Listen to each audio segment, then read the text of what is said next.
Derek Anthony Richardson, and I'm currently in my 28th season as an official in the National Basketball Association.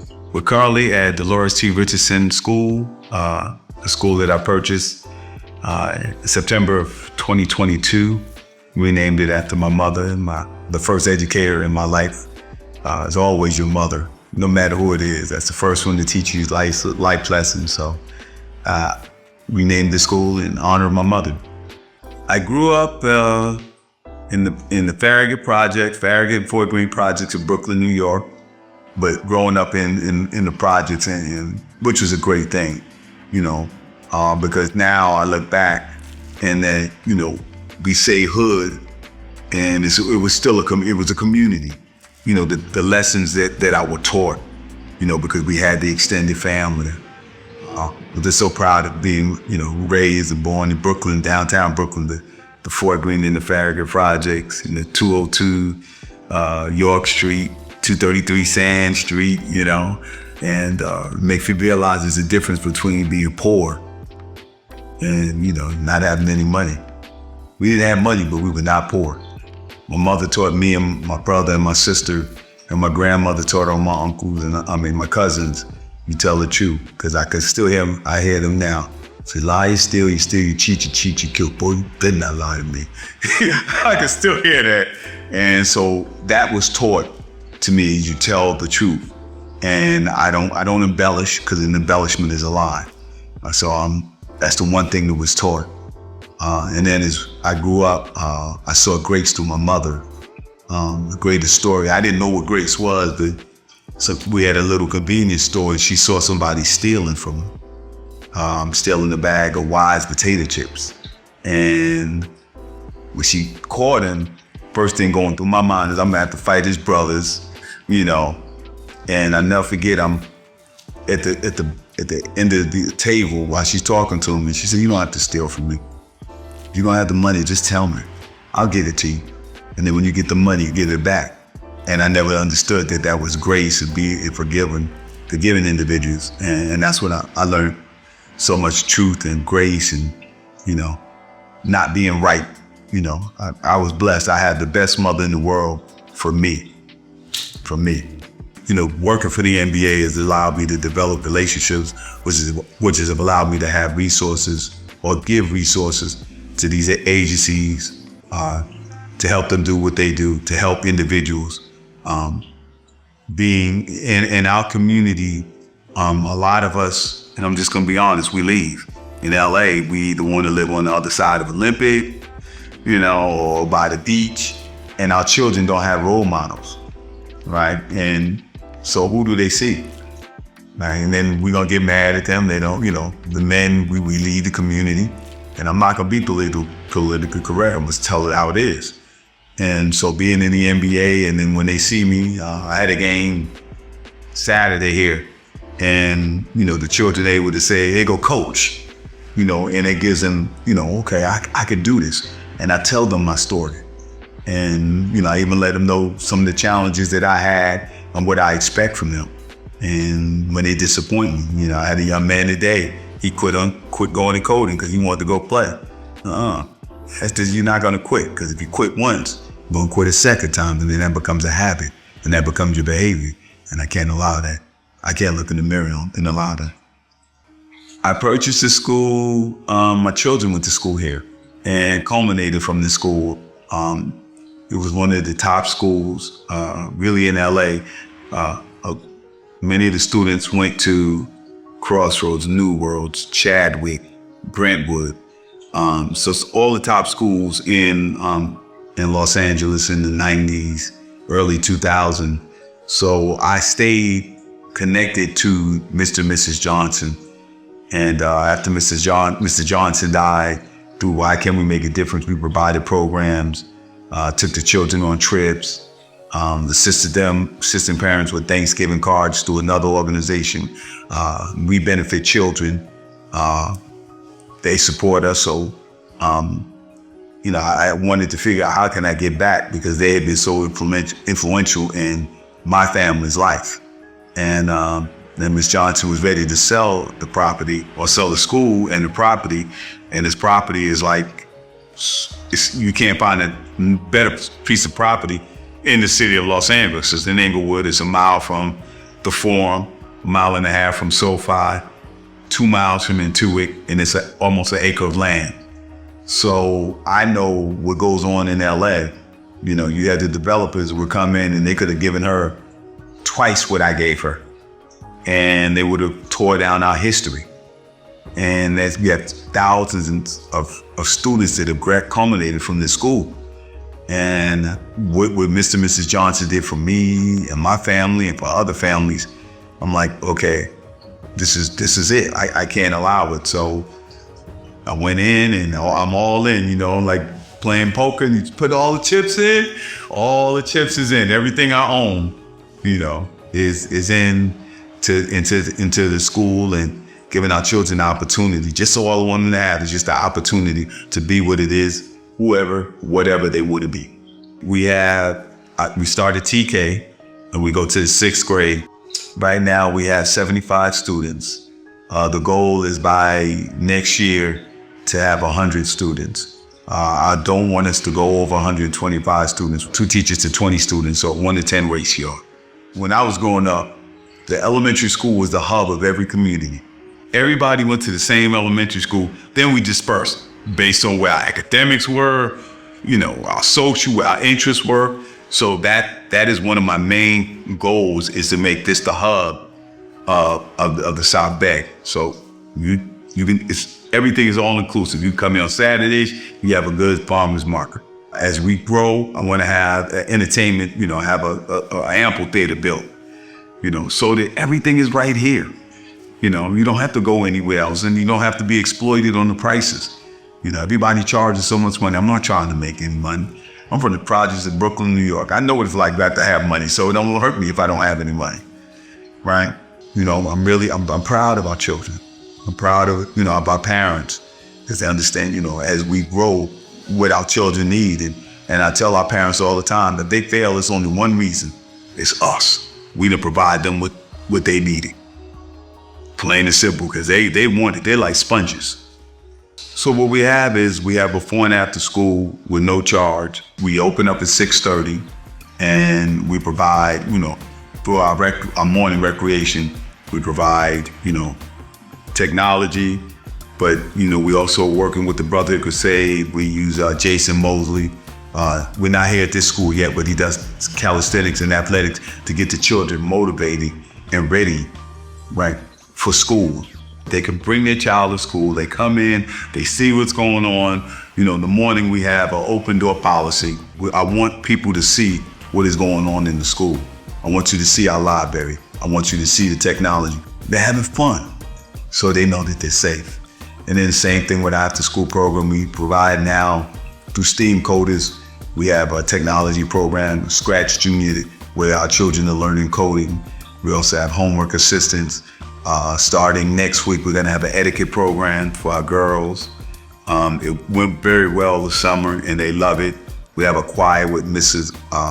Stefan and Monica Terry. We have great individuals, but the things about our program is that the children know that they're safe. And when they know they're safe, they will thrive. And they're in a loving environment. And that's one thing I stress to our staff, is that we have to do that. One of our, I call them the big brothers, they work with Water Buffalo Club, that now we benefit children. Mary, I call her Mary F. She has a music program in countries in Africa, Rwanda, and she wants to bring it here. So she goes to them and they're like, you need to go to Derek Richardson and Dolores T. Richardson, because now you don't have to deal with the bureaucracy. Because you go to the school districts, it takes a year just for one person to approve it. So she comes and she's like, we want to go ahead and do this program. Everything is free. And I'm like, well, this is great. Well, we got an unbelievable choir and performing arts instructor and Monica and Stefan Terry. So they come in and they're like, well, you're gonna get 20 keyboards, you're gonna get guitars, you're gonna get drums, you're gonna get a recording studio for the children so that they can feel what it's like. So I'm like, yeah, you know, because this is something, the arts have been taken out of the schools. Tell me why. They can tell me why you take the arts out of the schools. they singing Ain't No Mountain High Enough. You know, the sixth graders know about Ain't No Mountain High Enough, you know? Motown, you know, and they just enjoying it. And so having this program, I'm like, it will allow us to go to another level, you know, where children are learning the instruments, where people that will be patient with them and teach them. And then we could find out that this is your love. Because now I found out we started in our coding program with 20 students. Now we're down to 13. But those 13 are the serious ones they come running into coding, right? The children that want to get into music, want to get into singing, or want to get into the keyboard, or want to learn how to play the guitar, wants to get into, you know, maybe DJing, they're going to be a part of it. So it gives us another option for our children to engage them, that will allow them to grow academically, and then having people around them socially that they really care about them, that make them know how to believe in them. Because that's all we want, just believe in them. So tomorrow, you know, they wouldn't let me see the room. And I ain't lying, the little boy in me wanted to come out and be like, all right, I got the key. Ain't no cameras, ain't nobody gonna know, you know? But I'm like, nah, I gave my word. All right, Ma, all right, Grandma. So, you know, I can't wait to see what the room is like. You know, I've been able to, you know, because I had to go in the recording studio, and I'm like, wow. Children to be able to go in there and to, you know, to sing and just to, okay, oh, this is what Whitney Houston did. Okay, this is what Taylor Swift does, right? And then I could tell them, you know, about these individuals so we can use music as a hook for education. And that's what the arts do, you know? And they take it out of school and want to know why we having some of the challenges that we have. So you know what? I'm glad they did, because we're gonna have it here. We're gonna have that balance when I believe the educational system was fair. I think that when I was in the 60s, late 60s, early 70s, there was very little difference between public and private school. You know, now it is a huge difference. It is a huge difference. And you know, going to Crossroads here in Los Angeles, or going to Trevor Day on the Upper East Side in New York, or Brooklyn Fringe, which is right around the corner from the Brooklyn Marriott. I'm like, oh my God. And this is what our children are gonna be competing against. I've got to do whatever I have to make sure that they have that chance. All right, in the meantime, in 2007, an organization called Omni Peace was created, and the mission was to build schools and more specifically music schools in Africa. Now 17 years later, there are not only schools but students in them. And today Omni Peace is taking their mission to the next level, launching something called Global Music Box. Brooke Thomas is live in Inglewood with more. Good morning. So I'm going to bring in Derek Richardson. He's the owner, founder of the school here, to talk a little bit about the importance of this. I mean, Derek, come on in here. You know, here's the thing. We do already know, I think people generally know, they think they know about the importance of the arts, right? If you look at how our schools are funded, doesn't seem like the community truly understands the importance. They're always the first to go. Well, music and the arts it's hand in hand with everything, right? But now once we bring the arts into school, it engages the children even more, right? We know that our children they know every song on the radio, right? This is how the brain operates. So having this program brought to our school where our children can learn instruments, and we know we can tie in mathematics, or when I was a child, arithmetic, into the arts, it allows them to grow. You know, our objective here at the school is not to teach the children what to think, but how to think. All right, I'm looking forward to this big day. I'm going to send things back to you in the studio, but Global Music Box coming here to this school, and they're excited. It's going to be a big day.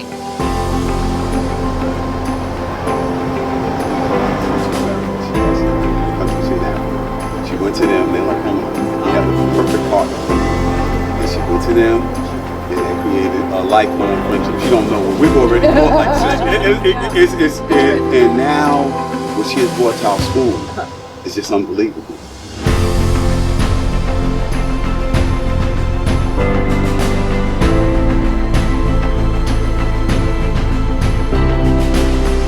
Hi, I'm Benny Adams. I'm in my 30th season in the NBA, and today I'm at Dolores T. Richardson School for the music room dedication to support my co-worker, 28-year referee Derek Richardson.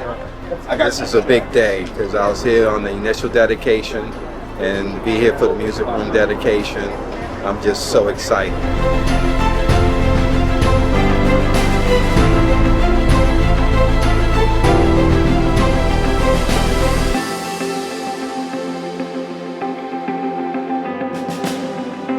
How's everybody today? That's what I like. I like that energy. I'm very proud of everyone today. Okay, not today, but every day. We are growing every single day. And I'm so proud of you all of you. Very fortunate to have Derek Richardson and his mother that took over the school and kept it viable, because it's nothing more important than you, because you will be the ones that grow up, run this city and run this world, run this country. You know, nothing becomes real to me until the kids walk in. And then all the work beforehand starts to become something very real, because it is all about the kids. I hope that this program is everything that we put in that room for you guys. I hope that music, you know, makes you bold, makes you courageous, makes you dream big, bigger than you've ever dreamt before, because there is something about the power of music that can change your life forever.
I think that this would be a moment that they'll remember for the rest of their lives. You know, you remember moments, and when they came in and they saw how this room has been changed, and they see that the equipment, you know, basically I came from, you know, the projects of Brooklyn, New York, and it was very limited options, and I had big aspirations, and I want our babies to have that same thing. You know, you can do whatever it is that you want to do. The only person that can stop you is you. So having that dream, and you know, me being an NBA referee and them being able to see someone at that level It's great.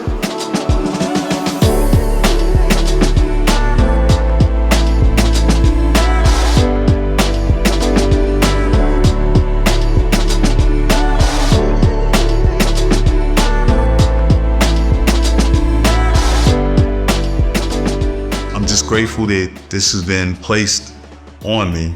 You know, sometimes I'm tired, and sometimes you hear whining and you think that's the cat. That ain't the cat, that's me whining here in LA, because it is a lot. I mean, it is a lot, but then when, you know, I see Corey come look at me and coach, and you know, I mean, she's taking gymnastics lessons, and now all of a sudden, Simone Biles comes, she was just here. I'm like, no, I have to get tickets for her and the mother. You know, that means, okay, I can't go out and eat. That's okay. But what is she gonna remember for the rest of her life? She gonna remember I went and I saw Simone Biles and I was with my mother and I had a good time. And it's like, so that is, you know, to me, those are the great things, and having these programs and changing lives. You know, I'm gonna take care Anthony Richardson, Nicole Richardson, my mother Dolores Richardson, my sister, and that. I'm gonna do that, right? But then when you can give to someone else and help them to go to another level, like my mentor did with me, because I was angry, and if it wasn't for him, yo, we wouldn't be here right now. I'd have been a stick-up kid following somebody. Y'all being honest. You know, I was incorrigible at that time, you know? And he came in and showed me something else. You know, now, you know, 28 years as a referee, and, you know, the people, you know, think about it, you know, I was able to take my brother's ashes and bury him in Sierra Leone, which was a country we were brought here from, you know, and, you know, one year to send my mother to Tanzania, you know, and I was telling the other day I was working with one of my good friends, James Cakers, and DJ Taylor. And I said, man, when was the last time you went on an international flight and you went right when you got on the plane? Right? I said, that ain't the real world. We go left, right? We sit first class. You know, we stay in nice hotels. You know, we go eat. Our children go to the best schools. That's not the real world. That's not the real world. So how can I help others to experience that? You know, and that's it. That's it. So I'm here to serve, do the best that I can. And if I believe in God, this is my purpose. And he didn't say I was gonna have some hard times.